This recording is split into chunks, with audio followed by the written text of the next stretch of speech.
Folks, this is a strong early season storm, and we've seen it come together. It was cold yesterday, it got windy, we had rain, we had a little bit of snow, but now we're going to shift the focus on really what's more likely to play out today, because today is day 2 of this winter storm. I know it's fall, but folks, this is winter stuff. A winter storm warning in the mountains, we've got rain, we've got snow, and everything else connected to it. Now, you could clearly see here that there's a trend for places right in the middle of the valley. Elk Grove, Sacramento Executive Airport, which is South Sac. We've got Stockton, Modesto, much higher rain totals at Citrus Heights as well, than places on the edges of that, on the Folsom, on the edge of the valley and some of the suburbs, did not pick up as much because it was just missing out on the more consistent line of heavier rain. But that changes today. We're seeing more rain in the foothills today than, say, the valley, but it's going to be on and off rain all day long. Well, how do you plan for a day like this? Just plan for the rain, because we are going to get rain at times. Snow for the higher elevations is much more likely today because we saw just a dusting yesterday, and just have a plan because it certainly will be another weather impact day with all of this coming together. Now, the nature of this, because it's a rotating area of low pressure, is that it comes in bands, almost like blades of a pinwheel. So right now we've got one band from the coast through Clear Lake, north of Sacramento, down through the foothills and the higher elevations as well through Southern California, which is great for them. They need early season rain desperately. They're getting that today. So this is a good system that's affecting more locations throughout the course of today. But as you can see, there's clearly a gap and a dry spot for Sacramento, Stockton, and Modesto through this morning. So if you've got an early morning commute in those communities, it's actually a good thing that the rain is skipping us this morning. Winter storm warning day 2. This is the earliest that we've seen this since 2011. So this is pretty rare to have this extended for another day, as well as what we saw yesterday. So heads up for that. We are going to get additional snow in the mountains. So chain controls over the mountain passes are very possible today. We've also got temperatures barely moving from the 50s into the low 60s, maybe. A lot of us are just going to be spending most of the day in the 50s. So again, planning for a day like today, plan for cold conditions all day long, on and off rain, up to a thunderstorm, and snow above about 6,000 feet. This is going to play out through the course of today. Once the sun goes down, we're going to see things rapidly start to clear up, and then by early tomorrow morning, that's pretty much it. Through Thursday, we're good to go. So again, consider this a winter storm. Great to put a dent in the fire conditions, getting the vegetation moisture up. The downside is driving through this, either snow or rain in the valley. And then after this, extended period of cool weather. Hello, I'm meteorologist Rob Carlmark here at ABC 10, and I want to take a deeper dive into Sierra snow because I think there's a lot of nuance and very specific things when we talk about snow that might just go over your head, or it's not really important to you at the time, or things you may miss, or things that are really underreported, at least in my view. So hang with me. We're going to go through all of the very important details and things for after this report that you should look for in the forecast details, because it really can totally change how you view what the snow is, how important it is, what kind of snow is it, how it may impact you. There's a lot to it. Now, this is a subject near and dear to my heart, because this is something that I'm in all winter long as much as I can, because this is the good stuff. You're looking for fresh snow, you're looking for light, fluffy snow, all the things that skiers like. But then for water resource folks, it's not necessarily their favorite kind of snow. So it all depends on how you look at it.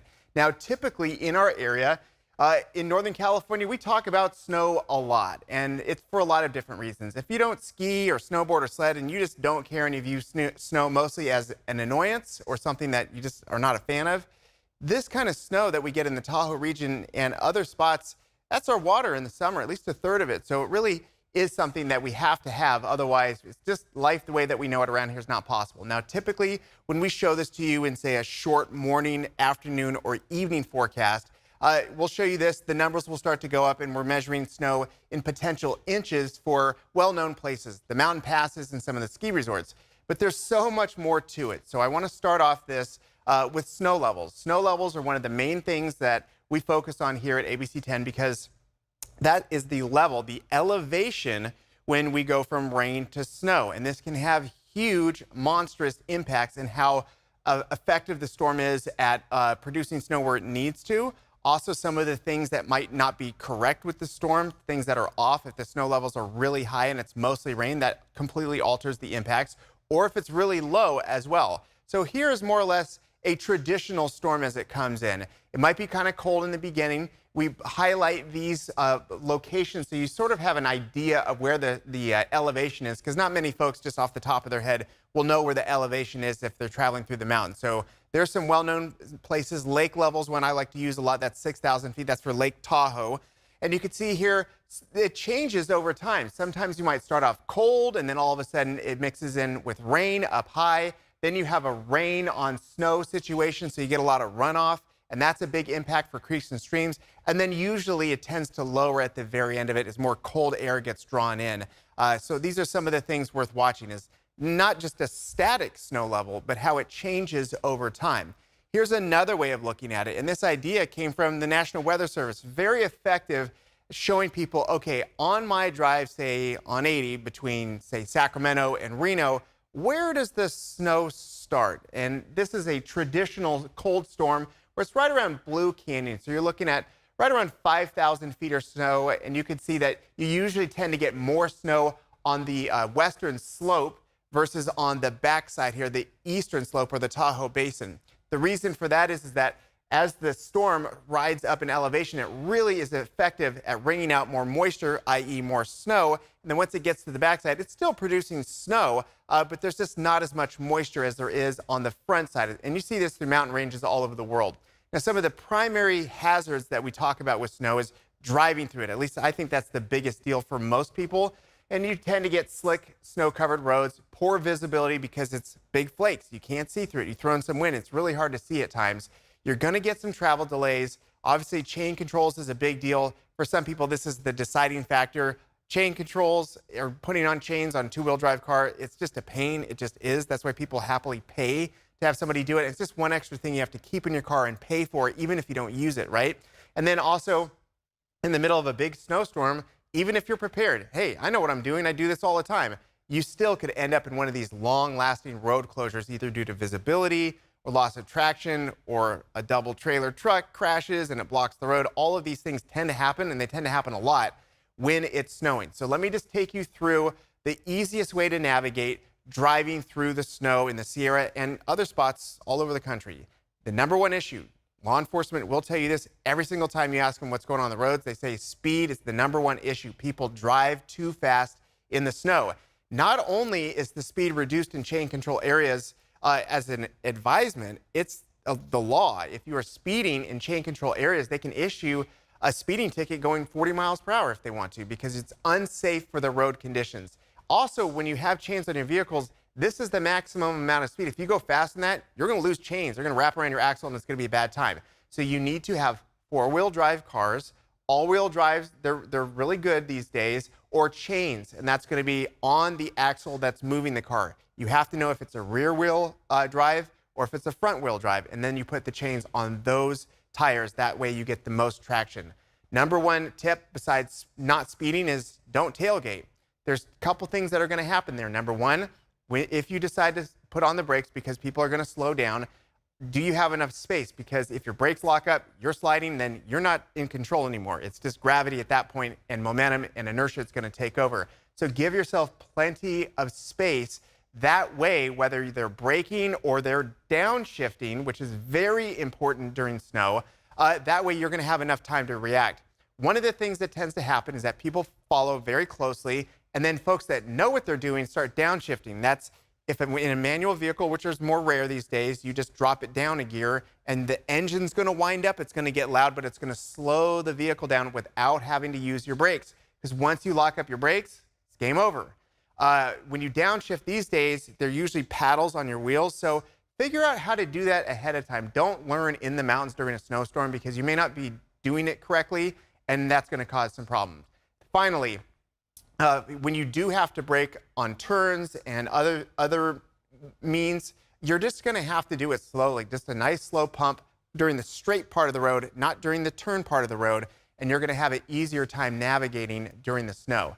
Now, let me talk again more about snow levels, because this is also another part that impacts driving and other things. When it's really low, when it starts to get down to 2,000 feet, 1,000 feet, then you're bringing snow to places that can see snow, but not very often, and more populated areas. Camino, the Apple Hill area, Pollock Pines, Placerville, and that's just on 50. When you see low snow, then all of a sudden people that don't normally have to deal with snow, they've got to deal with snow. There's a lot of folks that are retired that live in the mountains because it's beautiful, cheaper cost of living, but guess what? You throw in a foot of snow in lower elevation spots, people may not be able to get out of their driveways. They may be snowbound in their home or residence or apartment, and that's a big thing. Also, we tend to see a lot of power outage issues. So that's another thing. If you lose power, you may not be able to run the heat in your home. So low snow, we tend to see a lot of those issues there. Traveling, obviously, chains and you have an emergency kit with you in lower elevation spots. Not many people are equipped with chains. If you live in Placerville, you're not usually dealing with chain controls. I mean, you may not even have them for your vehicle, but then all of a sudden you may need them to get up a steep driveway or what have you. So these are some of these other things. And then also it just changes all the time. Usually for the lower elevations, it'll be heavy snow and then rain and it mixes and the plowing is inefficient. Sometimes it's mostly up to private people. So it can just be a lot of headaches when there's lower snow. By the way, just for fun, we looked up the lowest snow in Sacramento. The last time we had a decent amount was back in 2009 with a trace of snow. Back in 1888, we had 3.5 inches. I want you just to imagine in your mind what 3.5 inches of snow would look like at 20 feet of elevation for a giant metro area with 1 million people. It would be a mess. Okay, here's another thing worth talking about. Snow density. Well, what is that? Snow is snow, right? Absolutely not. Snow is very different in the structure of it. And when you tend to look at snow, we get a lot of reports from ski areas and they tend to be at much higher elevations. So what they're going to get is colder air and a lot more inches of snow out of the same amount of liquid as lower elevations. So when the snow survey folks from the Department of Water Resources, they go out there, and these are some of the current numbers for this year, they will give you the inches of snow, but they also really want to know how much water is in that. In other words, if you melted the snow, how many inches of liquid do you have? Because that's how you measure water supply down the road.